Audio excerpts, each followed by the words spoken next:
Rurik is atheist, one of the monarchy's quirks. I mean, historically, Rurik was as well.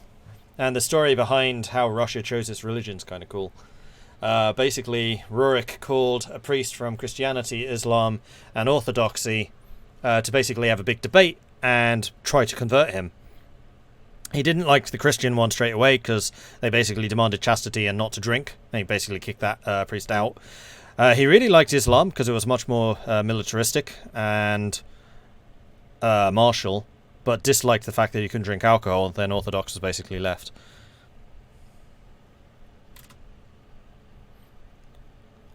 So that is why Russia is Orthodox. Okay. We have got 1960s construction. That's ahead of time, so I don't think we want to do that. We could get military construction for the military factory construction speed, although right now we're not building any. So that would seem to be a bit of a waste. We could also develop better guns, and I am tempted by this, because I would like to get the 1958s at the very least. So I think that's what we're going to do. We're going to get the infantry weapon improvements too. New metallurgy techniques can make key components last longer without breaking or wearing down, as well as reduce corrosion and other adverse effects. I can drink, I can raid, and even my priest can marry. It's no contest, Rurik. Yeah, there you go. What does the Empire of Japan's tree look like? I mean, it's always going to be difficult to say what these trees look like, because they're always going to be tiny. That's 4, 5, 6, 7, 8, 9, 10, 11, 12, 13, 14, 15 focuses. There's not a huge amount going on. Although they did have wrangle. Spelt wrong. Wrangle the Governor General. Oh no, we're on DEFCON 3. Guys, what are you doing? Stop trying to kill the world.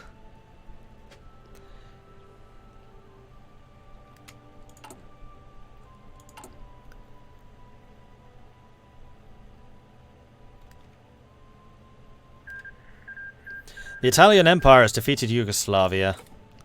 I'm sorry, Marshal.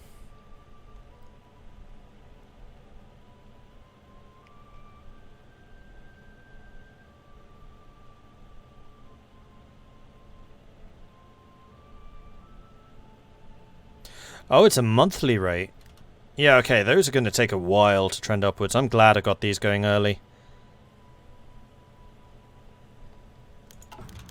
The People's Apocalypse. A nation of writers, poets, and scholars, the University of Tomsk produced more manuscripts and manifestos than other people care to count. Yet one piece, published anonymously, has begun to spread controversy far and wide throughout Siberia. The People's Apocalypse tells the story of a faceless scholar's journey throughout the fall of the Central Siberian Republic, progressively encountering those who the author identifies as the four horsemen of the apocalypse. Ivan Zavloko, Zhenrik Yagoda, Alexander Purushkin, and Nikolai Andreev. Awakening in Eurasia after falling ill, the scholar finds the people reduced to a babbling madmen, clawing out their own eyes and pulling apart their scalps in a pestilence brought to the land from Zavloko, poisoning his people with an elixir named Faith and weakening the body of the Republic.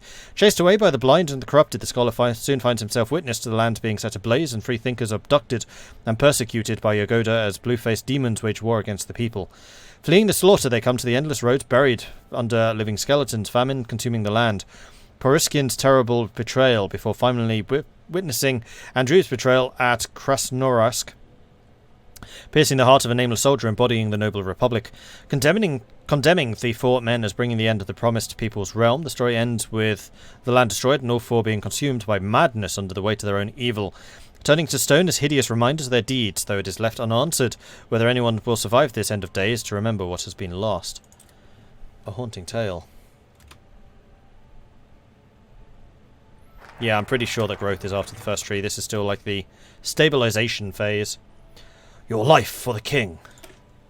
All men who serve the king's army must have complete and undeniable loyalty. Each individual soldier needs to be completely devoted to the king and his commands. Even everyone, from the scout to the officer, must be willing to give his life for the service to the king. Better training in combat will make each soldier an elite and mighty force to be reckoned with. Each man in the king's army will fight like five in the enemy's. Troops must also be duly educated to serve the king and the realm. There is no room for insolence or treachery in the royal military. Begin. Alright, so we get loot in 4 days. We do have some resources that we could use to improve.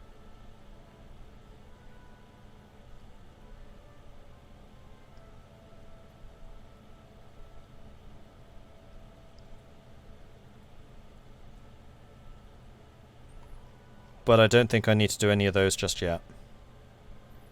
Which does mean that we're only 15 away from the free factory. And I am very tempted by this.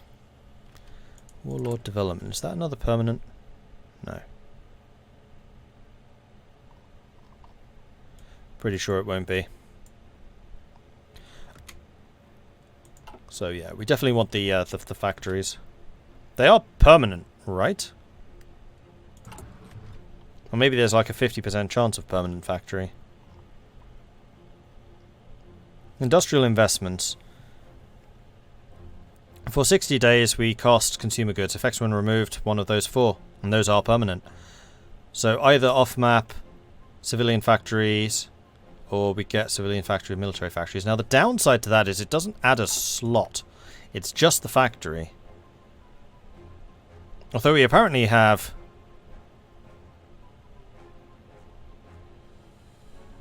25 unlocked slots.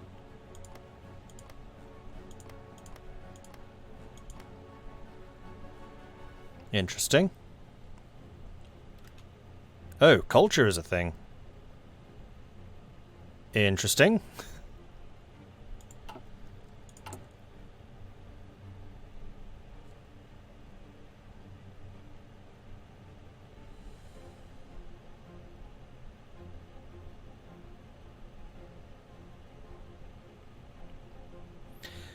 Just out of playing a Komi game, the mod is such a fresh experience. Yeah, I'm really enjoying Kemerovo. I'm gonna have to keep on zooming in to see what the heck we're actually called. The Norse Vikings. We are the Rus. I'm enjoying the Rus. Oh, we have decisions to make. Decisions! Including these. It is time for research facilities now. Looks like each of these is just a one-off.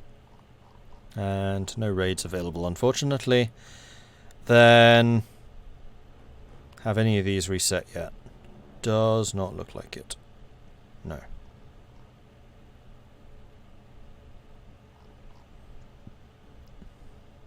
Then we're going to go ahead and invest in industrial investments. Let's get our industry going. Short-term slowdown for long-term gains.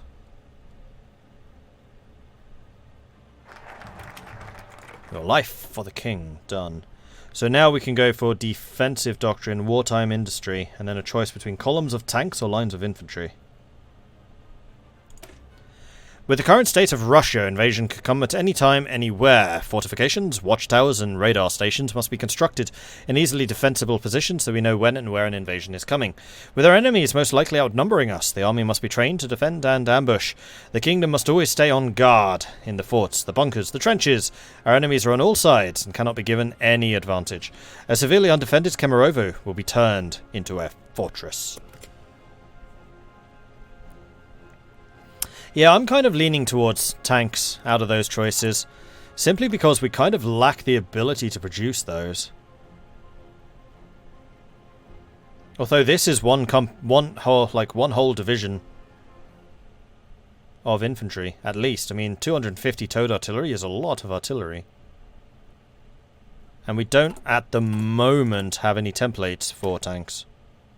We just have the motorized. We shall fight in the land forts. We shall fight in the radar stations. We shall fight in the civilian factories. We shall never surrender. And the United States will declare war in Guyana.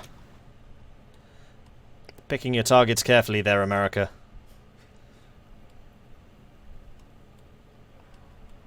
DEFCON 2. Guys! Come on! Chill, please. We're not even through the first focus tree yet.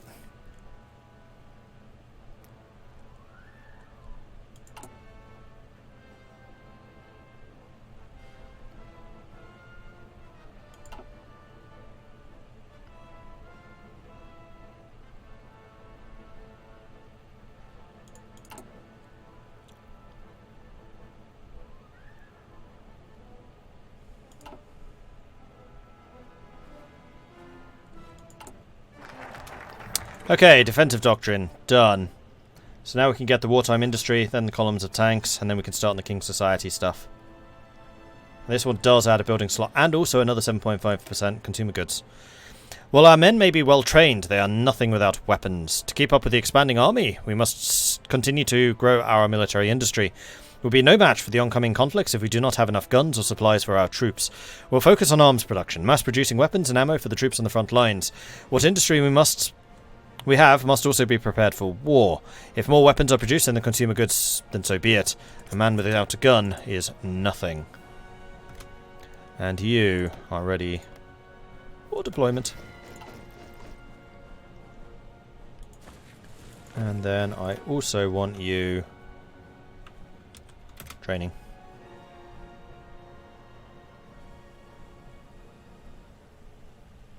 Because another benefit that my regular forces have is they're all quite experienced, including this unit are seasoned, which is great.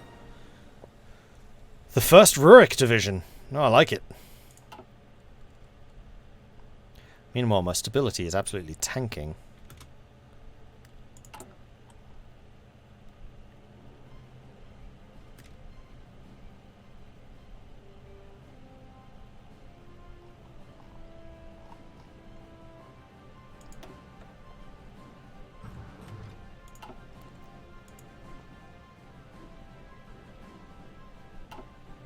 And we somehow lost 3 factories. I guess we were getting free ones.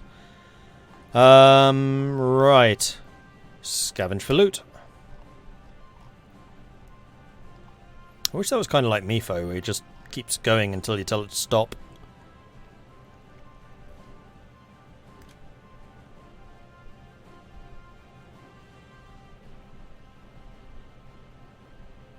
There we go. There's another decrease in consumer goods factories.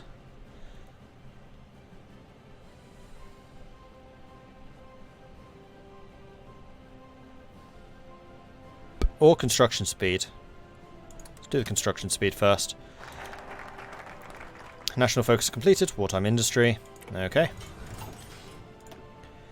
Now we need to make a choice. Lines of infantry or columns of tanks. And we also have a military factory available. We need motorized, which requires rubber, which we don't produce. We also need support equipment, which requires aluminium, which we don't produce. Or we could, like, double down on the guns. And just get more guns.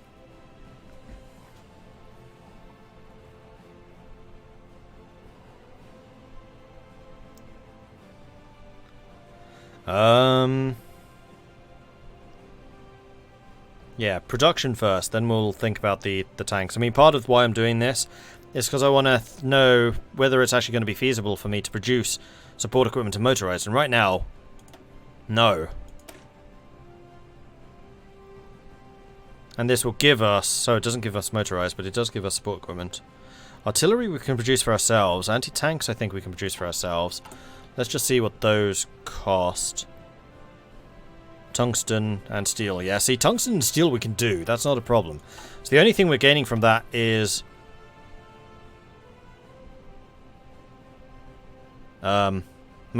support equipment. Then the other thing is tanks. We've actually got 1950s armor, so we're not terrible in that. Although we are a bit behind. We could do with trying to research up to the T-64. Take 248 days.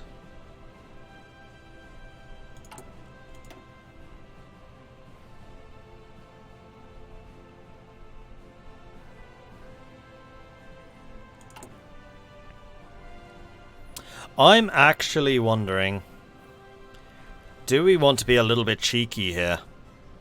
Because these finish in 11 days. We could then research, because they are available now, the infantry fighting vehicle and the heavy tank. And we'll get that in 250 days maximum. How long are these national focuses to complete? 24, 48... Oh gosh, 1, 2, 3, 4, 5, 5. 5 times 25 is 125. That's not nearly close enough. So no, we can't really.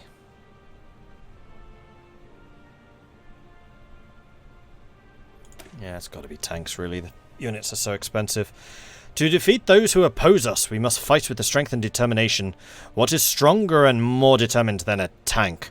Our enemies will fear our might when they see the superiority of our army combined with the tanks who can turn them into dust, mixed with motorized infantry, who will roll over the hostile armies with impunity.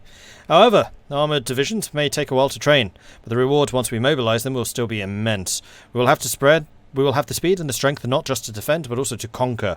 We must make it worth our effort, though. Losing too many tanks that will not be able to reproduce will be costly. Or we just don't bother with these just yet, and we go for these things anyway. Because we're not going to be able to use those tanks, so probably getting these going sooner, better idea. Let's do that. The Order of the Kingdom Society is yet to be determined. Two clear options from His Highness's children have emerged. First, the ideals of King Yuri, which would remarkably improve the political rights of the people of Kemerovo and promote equality amongst the population.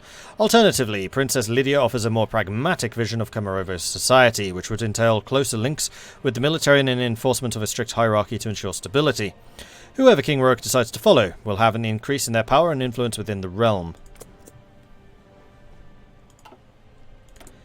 And then the free military factory decision. Are we particularly short on any of them? No. Motorized we're actually producing. Support equipment we're a bit short in, but not massively. I'm actually going to say we are probably shortest in guns. So we're going to produce a second set of guns.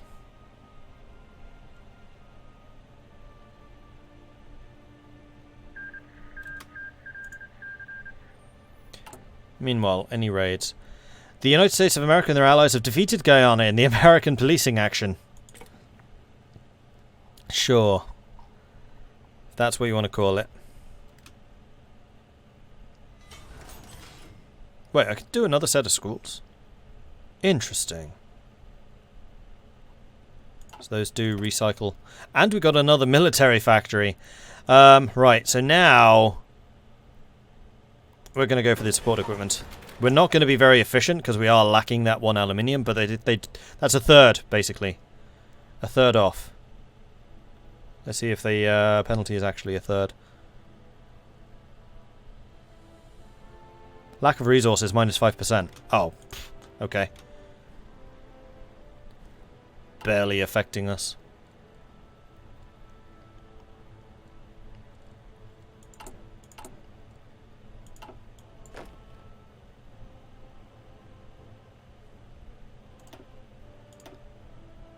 I will put you in that army, but I will have you training. Hello?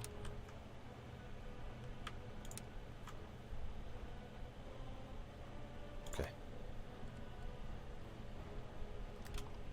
Oh yeah, how's our secret agent doing? 83% infiltration. So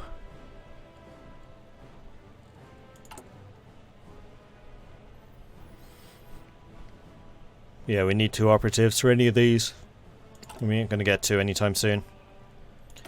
Alright, new research slot.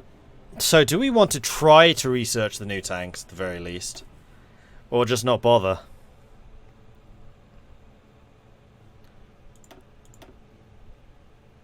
I mean, the other thing we could really do is Doctrine. We haven't even started.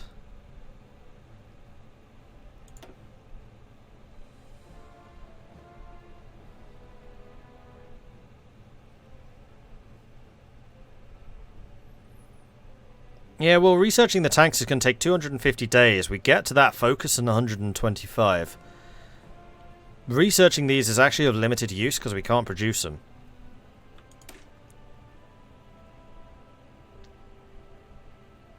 Although we do have steel and tungsten. Steel and rubber. Steel and rubber. I mean, what we could do is basically infantry tanks.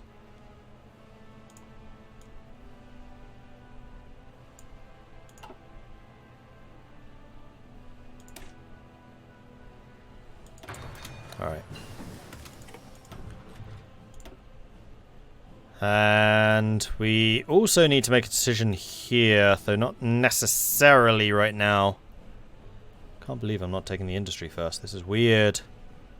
It's weird.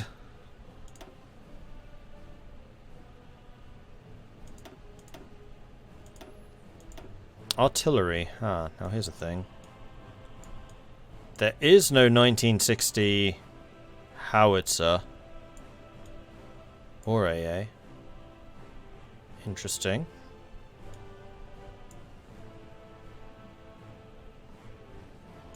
So yeah, I think land doctrine. So combined operations, maneuver warfare, or strategic theorem. What do they do? Combined operations. Infantry. Oh no, army is just army. That's not all infantry. Okay, so army, everything gets defense, hard attack, and ground support. So that's going to be good for aircraft support as well. Army interoperability, organization, everyone just gets 10. Reinforce rate. Support companies, soft attack, org,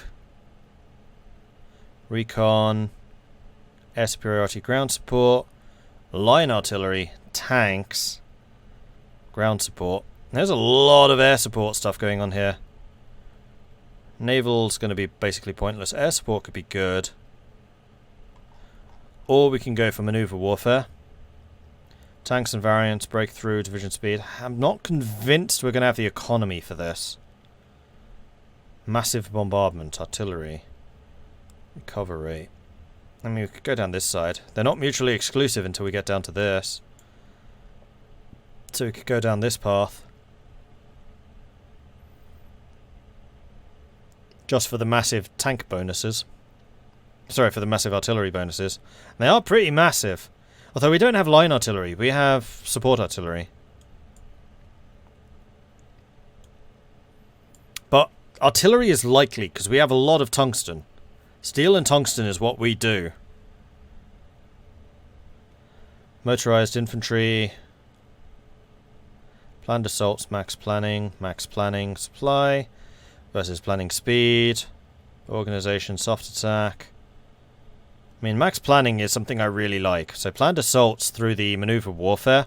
Yeah, maybe. Combination of artillery and tanks. Theorem, a strategic theorem doctrine. Planning speed, max planning plus 30%. Oof. And then offensive strategy is tank organization, supply consumption reduction, soft attack, hard attack, planning speed. Versus defense max planning. It's a 50% max planning right there. Training level down. Defense and organization for leg infantry. That's a huge bonus. Planning speed, another max planning. That's 60%. Military factory construction speed. Breakthrough. Org loss or moving. I mean, and another 20. 80% max planning.